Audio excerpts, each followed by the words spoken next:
Siempre me he considerado una persona escéptica, alguien que no cree en las historias de fantasmas ni en las leyendas locales. Pero eso fue antes de lo que pasó con la Casa del Río. Mi familia y yo nos mudamos a un pequeño pueblo en la sierra para empezar de nuevo.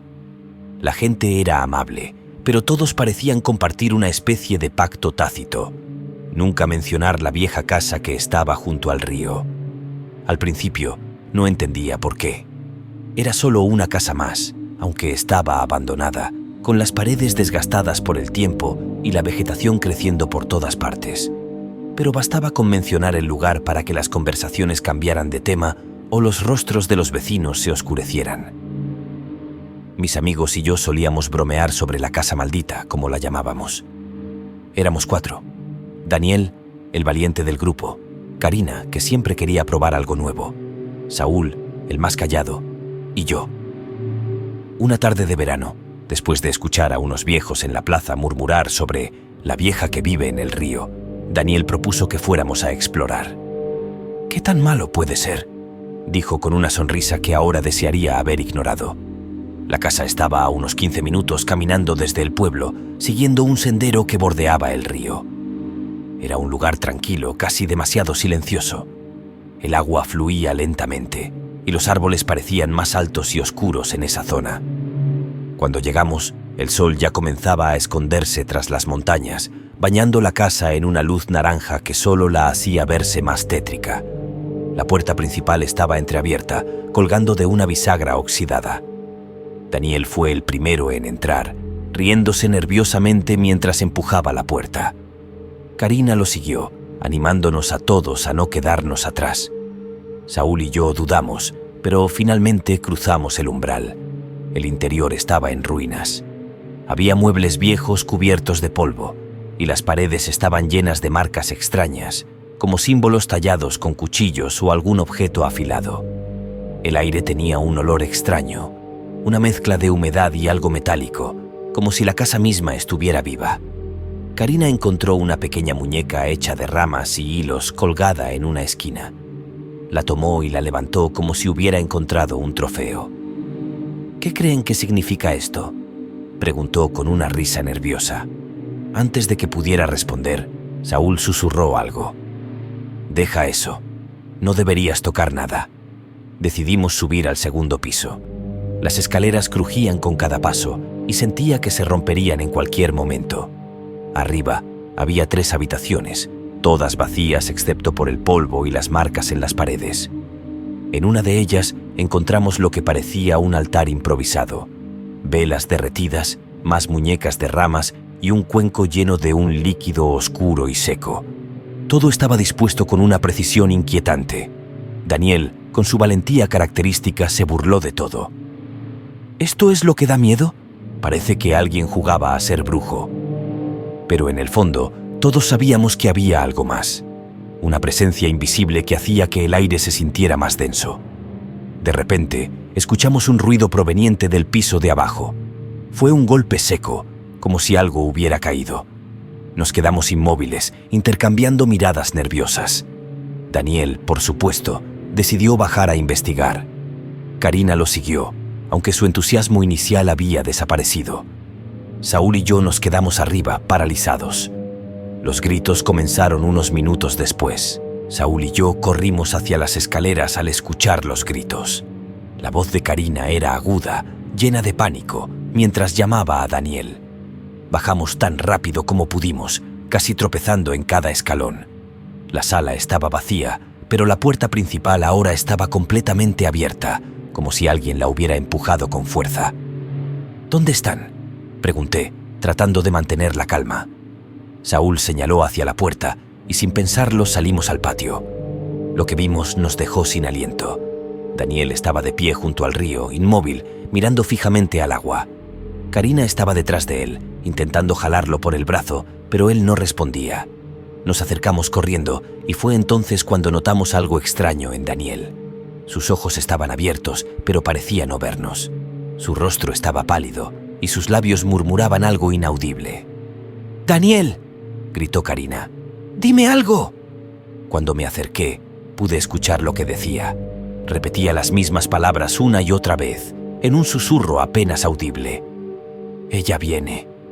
Ella viene». Saúl y yo lo agarramos por los hombros y lo sacudimos. Parecía pesado, como si su cuerpo estuviera siendo sostenido por algo más que nosotros. Finalmente, parpadeó y recuperó el control, pero su rostro estaba pálido y su mirada perdida. «¿Qué pasó?», le pregunté, pero Daniel solo negó con la cabeza.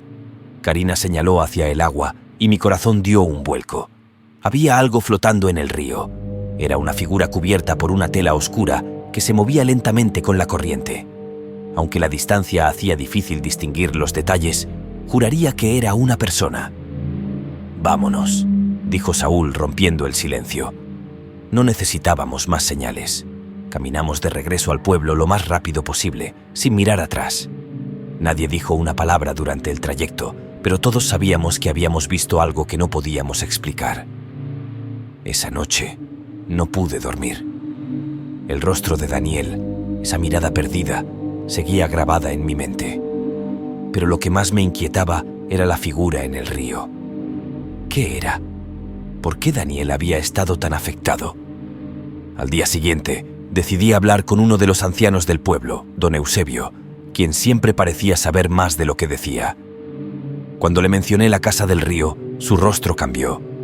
Sus ojos se entrecerraron y su voz, normalmente calmada, se volvió tensa. «Nunca debieron ir allí», dijo, negando con la cabeza. «Esa casa perteneció a una mujer hace muchos años. Nadie sabe su nombre, pero todos la llamaban la vieja del río. Decían que hablaba con los animales, que sabía cosas que nadie debería saber». «¿Y qué pasó con ella?», pregunté. Eusebio suspiró, como si recordar fuera un peso. «Un día unos muchachos como ustedes entraron a su casa. La molestaron, se burlaron de sus cosas. Poco después, todos desaparecieron. Algunos dicen que los encontraron flotando en el río, pero no hubo pruebas. Desde entonces nadie se acerca. Esa casa no está vacía, joven. Algo sigue allí». Regresé a casa sintiéndome más confundido que antes. Intenté convencerme de que todo había sido una coincidencia, que la figura en el río era solo basura atrapada en la corriente. Pero algo en mi interior sabía que no era así. Esa misma tarde, Karina me llamó. Su voz sonaba nerviosa. «¿Has visto a Daniel?», preguntó. «No, ¿por qué?», respondí, sintiendo un nudo en el estómago. «No contesta el teléfono. Fui a su casa, pero su mamá dice que no ha regresado desde anoche».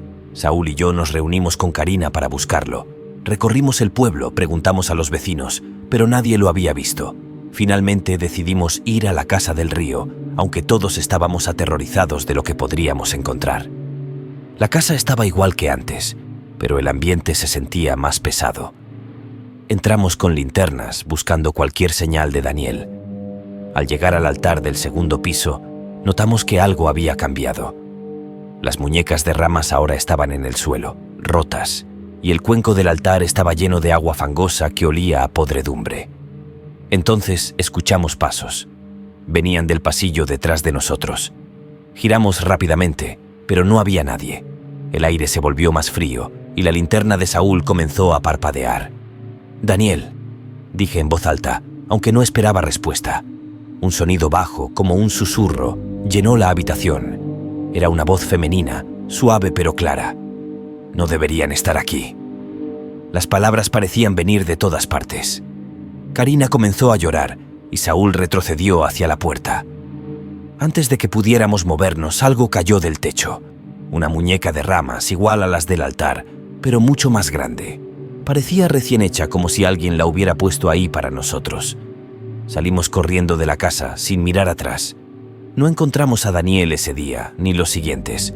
Su desaparición se sumó a las leyendas del pueblo, pero nosotros nunca volvimos a acercarnos al río. Unos meses después, una corriente fuerte arrastró un cuerpo hasta el pueblo. Era Daniel. Su rostro estaba pálido, pero lo que más me inquietó fue su expresión. Parecía estar sonriendo.